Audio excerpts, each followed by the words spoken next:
Welcome back to Xylem learning. ഇതൊക്കെ കണ്ടപ്പോൾ നിങ്ങൾ വിചാരിക്കുന്നത് ഫിസിക്സിന്റെ ക്ലാസ് ഒന്നല്ലേ, വേറെ എന്തെങ്കിലും ആണോ നോക്കി അല്ലേ? പക്ഷേ ഒരു കാര്യം പറയാനുള്ളത്, നമ്മളിപ്പോൾ എക്സാമിന്റെ പേപ്പറൊക്കെ കിട്ടി എന്തോ ഒരവസ്ഥയിൽ നിൽക്കുകയാണ് അല്ലെ. ചില കുട്ടികൾക്ക് ഭയങ്കര സന്തോഷമായിരിക്കും, കാരണം ഓൾക്ക് ചിലപ്പോൾ അല്ലെ ഓല് വിചാരിച്ചൊരു മാർക്ക് കിട്ടിയിട്ടുണ്ടാവും. എന്നാൽ ചില കുട്ടികളുടെ കേസിൽ അല്ലെ അവർ എക്സാമിന് അധികം ഇമ്പോർട്ടൻസ് കൊടുക്കാത്തത് കൊണ്ട് തന്നെ എക്സാമിന് ഒരു പക്ഷേ മാർക്ക് ഒരുപാട് കുറഞ്ഞിട്ടുണ്ടാകും. ഇപ്പൊ പാരന്റ്സിന്റെ സൈഡിൽ നിന്നും ടീച്ചേഴ്സിന്റെ സൈഡിൽ നിന്നൊക്കെ ഉള്ള ആ ഒരു ബുദ്ധിമുട്ടൊക്കെ സഹിച്ചിങ്ങനെ ജീവിക്കായിരിക്കില്ലേ പല കുട്ടികളും. അപ്പൊ പറയാനുള്ളത്, ടെൻഷൻ ആവണ്ട. കാരണം ഓൾറെഡി നമ്മളെ കയ്യിൽ നിന്ന് ആ എക്സാം പോയി അല്ലെ. ഇനിയിപ്പോ നമ്മൾ അതിനെങ്ങനെ കുറിച്ച് ആലോചിച്ച് ടെൻഷൻ അടിച്ച് ഡിപ്രഷൻ അടിച്ചിട്ട് വല്ല കാര്യമുണ്ടോ? ഒരു കാര്യമില്ല.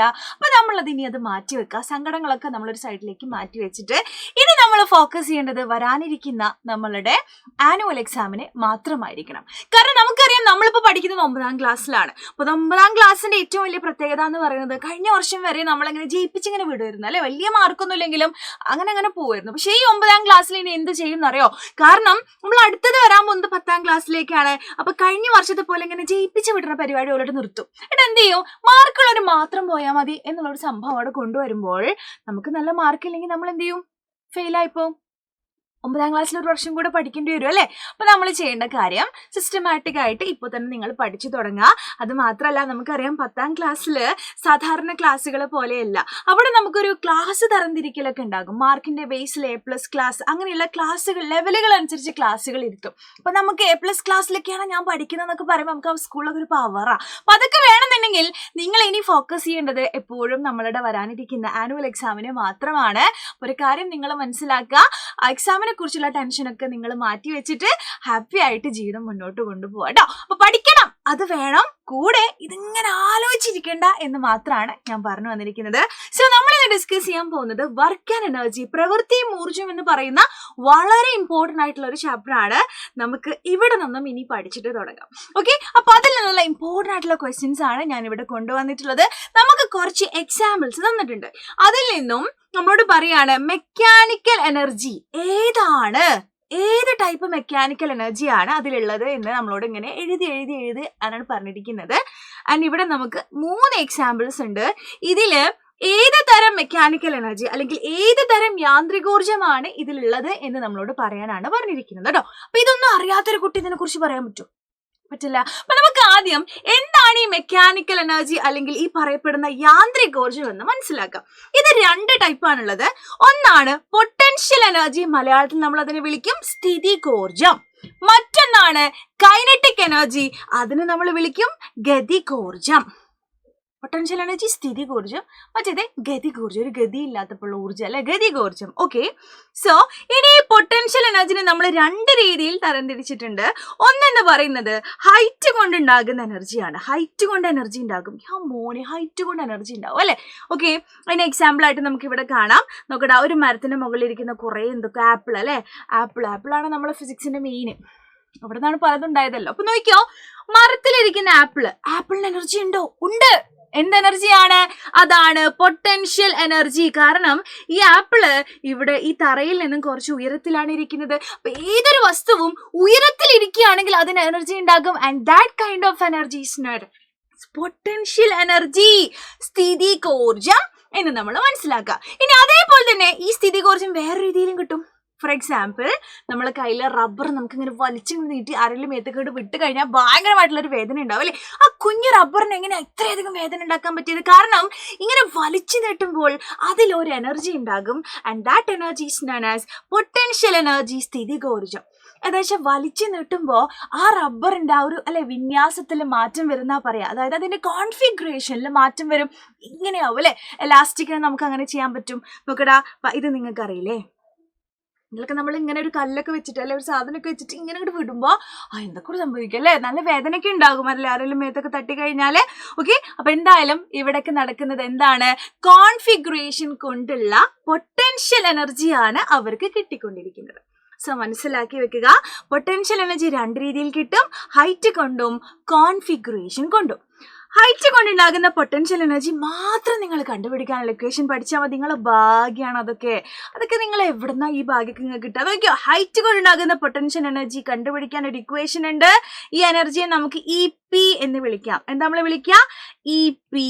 E P is equal to M into G into H, M G H. അപ്പൊ നിങ്ങൾ വിചാരിക്കും ഇതിന് ഇക്വേഷൻ ഇല്ല, ഇതിന് ഇക്വേഷൻ ഇല്ല, ഇത് നിങ്ങൾക്ക് +1 പഠിച്ചാൽ മതി, എന്തൊരു ഭാഗ്യം. ഓക്കെ, ഇനി അടുത്തത് കൈനറ്റിക് എനർജിയാണ്. What is kinetic? കൈനറ്റിക് എന്ന് പറഞ്ഞാൽ തന്നെ എന്താണെന്നറിയോ?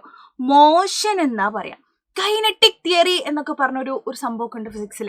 അവിടെയൊക്കെ മോഷനെ കുറിച്ച് നമ്മൾ പഠിക്കുന്നത്. സോ കൈനറ്റിക് എനർജി എന്ന് പറഞ്ഞാൽ മോഷനിൽ ഉണ്ടാകുമ്പോഴുള്ള എനർജി.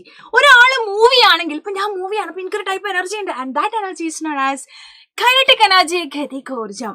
ഇപ്പൊ നിങ്ങൾ മൂവി ആണെങ്കിൽ നിങ്ങൾക്ക് എനർജി ഉണ്ടോ ചോദിച്ചാൽ യെസ് ഉണ്ട്, and that kind of energy is known as kinetic energy, ഗതികോർജം. ഒരാള് ചലിച്ചുകൊണ്ടിരിക്കുകയാണെങ്കിൽ, മൂവ് ചെയ്യുകയാണെങ്കിൽ അയാൾക്ക് എന്തുണ്ടാകും? കൈനറ്റിക് എനർജി ഉണ്ടാകും. ഓക്കെ, അതാണ് നോക്കൂ, ഈ ചങ്ങായി എന്തോ ചെയ്യുന്നുണ്ടല്ലേ, അതാണ് അയാൾക്ക് എന്ത് ടൈപ്പ് എനർജി ഉണ്ട്? Kinetic energy. നോക്കൂ, ഫ്ലൈറ്റ് മൂവിയാണ്, അവിടെ എന്തുണ്ട്? മൂവിങ് ആണ്, അതിനെന്തുണ്ട്? കൈനറ്റിക് എനർജി ഉണ്ട്. മനസ്സിലായല്ലോ? ആൻഡ് ഓൾസോ ഇത് കണ്ടുപിടിക്കാൻ ഒരു ഇക്വേഷൻ ഉണ്ട്, ഇതിന് നമുക്ക് ഇ കെ എന്ന് വിളിക്കാം, ആൻഡ് ദാറ്റ് ഈസ് ½ എന്താണ്? ½ അപ്പൊ ഈ സംഭവങ്ങൾ നിങ്ങൾ കൃത്യമായിട്ട് പഠിച്ചു വെക്കണം കേട്ടോ. അങ്ങനെയാണെങ്കിൽ നമുക്ക് നമ്മുടെ ക്വസ്റ്റ്യൻസിലേക്ക് ഒന്നുകൂടെ പോയി നോക്കിയാലോ. എ സ്ട്രെച്ചിങ് സ്പ്രിങ്, വലിച്ചു നീട്ടിയിട്ടുള്ള ഒരു സ്പ്രിങ്, എലാസ്റ്റിക്, റബ്ബർ, ഇവിടെയൊക്കെ സംഭവിക്കുന്നത് എന്താണ്? കോൺഫിഗറേഷൻ കൊണ്ടുള്ള എനർജിയാണ്. കോൺഫിഗറേഷൻ കൊണ്ട് കിട്ടുന്ന എനർജി നമ്മൾ എന്ത് പേരാ വിളിക്കുക? സ്ഥിതികോർജം അല്ലെങ്കിൽ പൊട്ടൻഷ്യൽ എനർജി. ഇ പി എന്ന് വിളിച്ചാൽ ബുദ്ധിമുട്ടുണ്ടോ? ഇല്ലല്ലോ. ഇനി അടുത്തത് നോക്കടാ. A bullet fired from a gun, തോക്കിൽ നിന്നും പായുന്ന വെടിയുണ്ട, അത് മൂവിങ് ആണ് അല്ലെ. മൂവിങ് ആണെങ്കിൽ അപ്പോഴുണ്ടാകുന്ന എനർജിയാണ് കൈനറ്റിക് എനർജി, ഇ കെ എന്ന് നമുക്ക് വിളിക്കാം. നെക്സ്റ്റ് ആണ് water stored in A tank at certain height. ഉയരത്തിലുള്ള ടാങ്കിൽ നിറച്ചു വെച്ചിരിക്കുന്ന വെള്ളത്തിനുണ്ടാകുന്ന എനർജി എന്താണ്? അത് ഹൈറ്റിലാണ് നിൽക്കുന്നത്, അതുകൊണ്ട് തന്നെ അതിനുണ്ടാകുന്ന എനർജിയാണ് പൊട്ടൻഷ്യൽ എനർജി, സ്ഥിതികോർജം. അപ്പൊ ഇങ്ങനെയാണ് നമ്മൾ കാര്യങ്ങൾ മനസ്സിലാക്കി വെക്കുക, അത് നിങ്ങൾ മനസ്സിലാക്കുക കേട്ടോ. അപ്പൊ ഇക്വേഷനും കൂടെ പഠിച്ചതിലേക്ക് നമുക്ക് 2 ക്വസ്റ്റ്യൻസും കൂടെ നോക്കാം. ഒരു അത്ലറ്റ് 6 കിലോ മാസുള്ള ഒരു ഷോട്ട് 12 മീറ്റർ/സെക്കൻഡ് പ്രവേഗത്തിൽ എറിയാണ്. അത്രയും വെലോസിറ്റിയിൽ അതിനെ എറിയുന്നു. അങ്ങനെയാണെങ്കിൽ ആ സമയത്ത് ആ ഷോട്ടിനുണ്ടാകുന്ന കൈനറ്റിക് എനർജി, ഗതികോർജം കണ്ടുപിടിക്കാനാ പറഞ്ഞിരിക്കുന്നത്. സിമ്പിൾ ആയിട്ട് നമുക്ക് ചെയ്തുകൂടെ? കാരണം നമ്മൾ ഓൾറെഡി എല്ലാ കാര്യങ്ങളും പഠിച്ചു. ഒരു ക്വസ്റ്റ്യൻ കിട്ടിക്കഴിഞ്ഞാൽ ആദ്യം എന്തെല്ലാം അവിടെ തന്നിട്ടുണ്ടെന്ന് നമുക്ക് എഴുതി കൊടുക്കാം. 6 കിലോഗ്രാം. V = എത്രയാണെടാ? V = 12 മീറ്റർ/സെക്കൻഡ് ആണ് നമുക്ക് കണ്ടുപിടിക്കേണ്ടത്.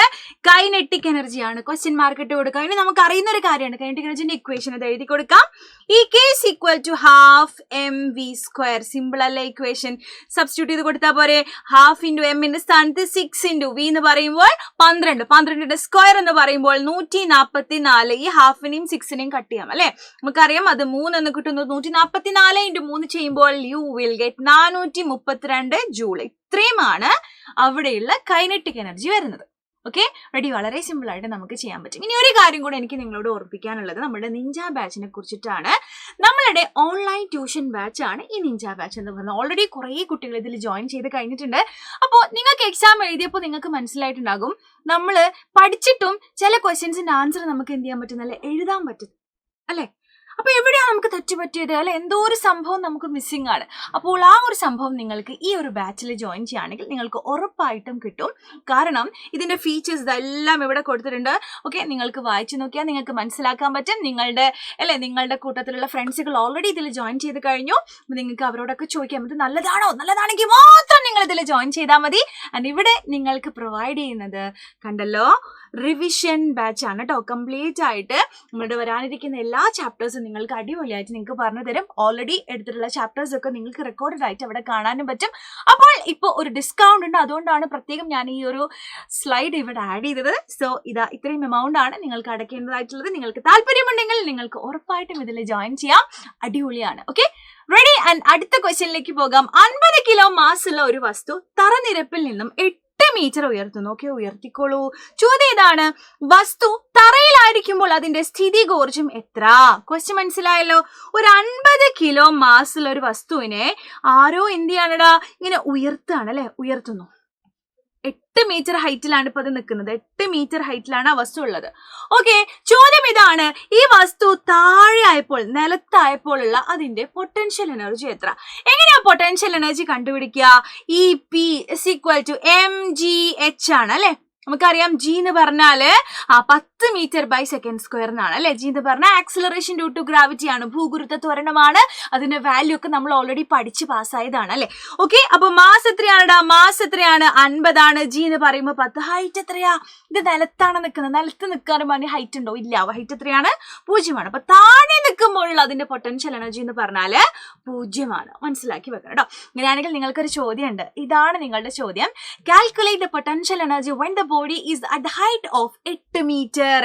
8 മീറ്റർ ഉയരത്തിലായിരിക്കുമ്പോഴുള്ള അതിന്റെ പൊട്ടൻഷ്യൽ എനർജി സ്ഥിതികോർജ്ജം കാൽക്കുലേറ്റ് ചെയ്യാനാണ്. അപ്പോൾ നിങ്ങൾ എന്ത് ചെയ്യണം? ഈ ഒരു വീഡിയോ നിങ്ങൾ കാണുന്നുണ്ടെങ്കിൽ തീർച്ചയായിട്ടും ഇതിന്റെ ആൻസർ നിങ്ങൾ താഴെ കമന്റ് ചെയ്യണം.